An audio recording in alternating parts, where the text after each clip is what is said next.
Hai guys, selamat datang di channel Safrini Rauda.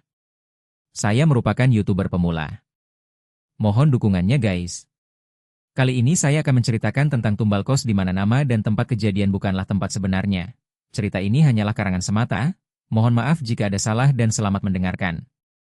Tahun 2002, sebuah rumah tua di daerah Tirto Martani terbakar sebagian.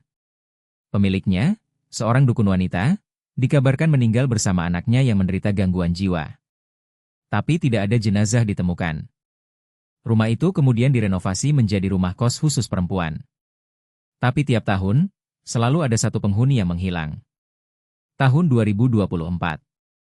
Nadira, gadis polos dari Kebumen, datang ke Yogyakarta untuk kuliah. Karena keterbatasan biaya, ia mencari kos murah. Seorang teman merekomendasikan kos Putri Tirtosari. Ketika ia tiba, suasana kos terasa aneh, terlalu sunyi, seperti tidak berpenghuni. Pintu-pintu tertutup rapat. Dinding kusam. Cahaya lampu temaram kekuningan. Buruk Mini menyambut dengan senyum kaku. Selamat datang, nak. Kamar nomor 5 ya. Tapi satu aturan, jangan dekat-dekat kamar nomor 6. Sudah lama dikunci. Kamar Nadira bersebelahan dengan kamar nomor 6. Setiap malam, saat lampu dimatikan, ia mendengar suara langkah pelan dari kamar sebelah.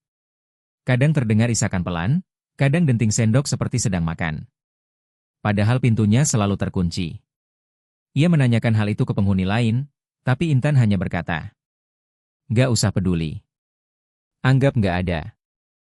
Melati berbeda. Ia mulai bersikap aneh. Ia sering menulis simbol aneh di kertas. Mengurung diri. Menempelkan daun sirih di pintu kamarnya. Nomor 6 itu bukan kosong.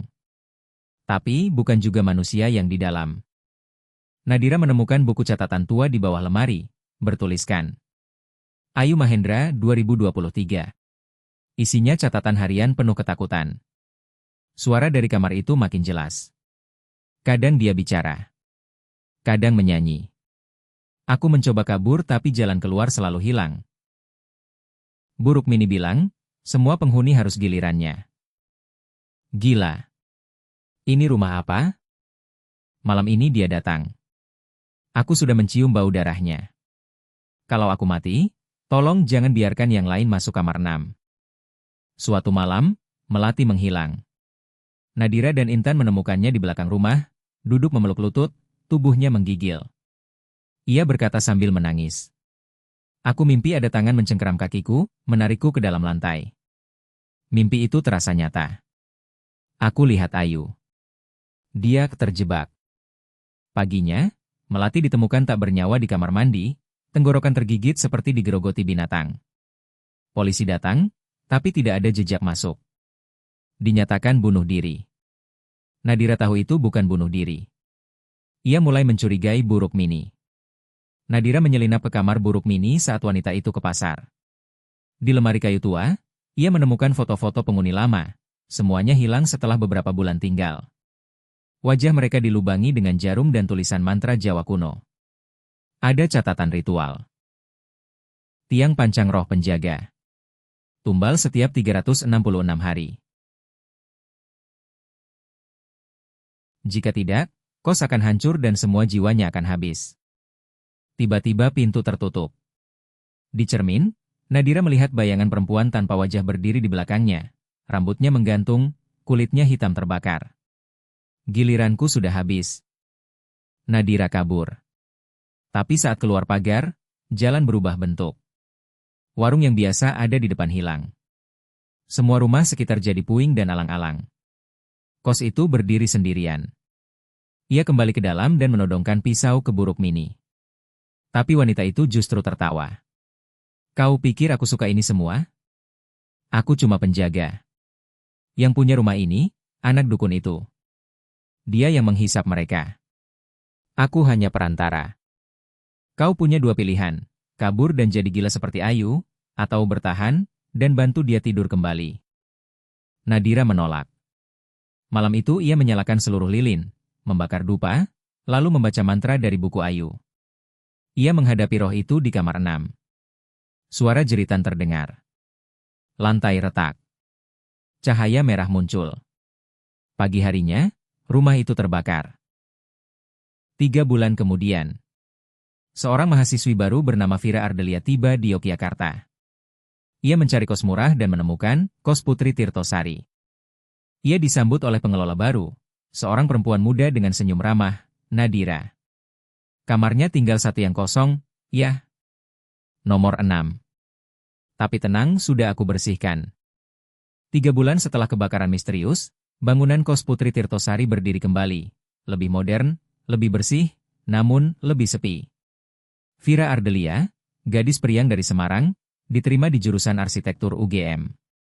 Karena kehabisan tempat tinggal, ia menerima tawaran kos dari seseorang yang mengaku pengelola baru, Nadira Salsabila. Nadira tampak ramah, sopan, dan tegas. Ia mengatakan, kamar nomor 6 sudah dibuka. Sekarang aman. Kamu nggak perlu takut, ya? Tapi malam pertama, Vira bermimpi. Ia berjalan di koridor sempit.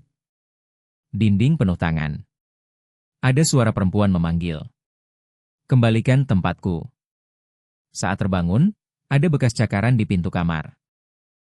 Vira mulai sering bermimpi sama, dikejar oleh gadis terbakar dengan wajah meleleh. Kadang bangun dengan baju basah, seolah baru keluar dari air. Kadang mendengar seseorang menyisir rambut di kamar mandi, tapi saat dicek, kosong. Teman kampusnya, Rei, ikut menginap suatu malam. Tengah malam, Rei menggedor kamar Vira.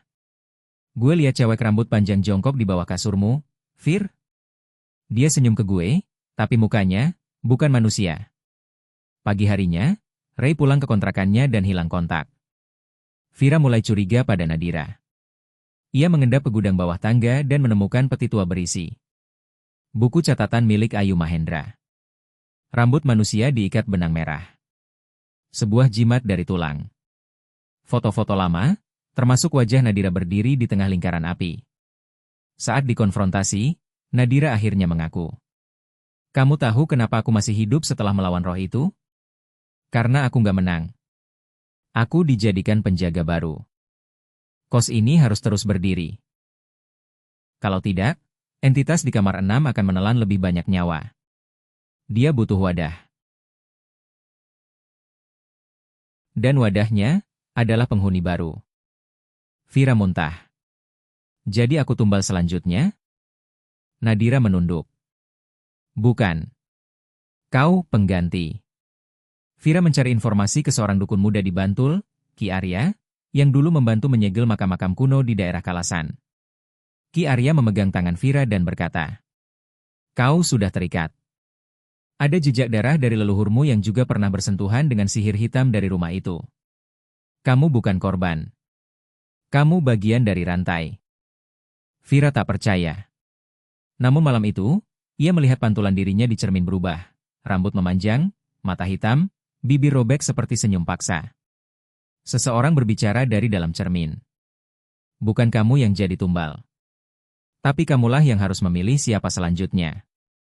Ritual terakhir harus dilakukan. Jika tidak, jiwa penghuni lama akan bangkit dan menyiksa semua yang terlibat. Vira dihadapkan pada pilihan. 1. Menyerahkan salah satu teman dekatnya, Rei, atau Salma teman kampusnya, sebagai tumbal. 2. Mengorbankan dirinya sendiri dan menyegel kamar 6 untuk selamanya. 3. Menggantikan peran Nadira sebagai penjaga, dan membiarkan siklus terus berulang. Vira memilih yang ketiga. Kalau dunia ini butuh iblis untuk tetap tenang, maka biarkan aku jadi penjaganya. Dengan bantuan Nadira, mereka melakukan ritual pemindahan energi. Malam itu, Vira masuk ke kamar 6. Terjadi ledakan suara dan jeritan. Tapi ketika pagi tiba, kos Putri Tirtosari kembali tenang. Nadira menghilang. Tak ada yang pernah melihatnya lagi.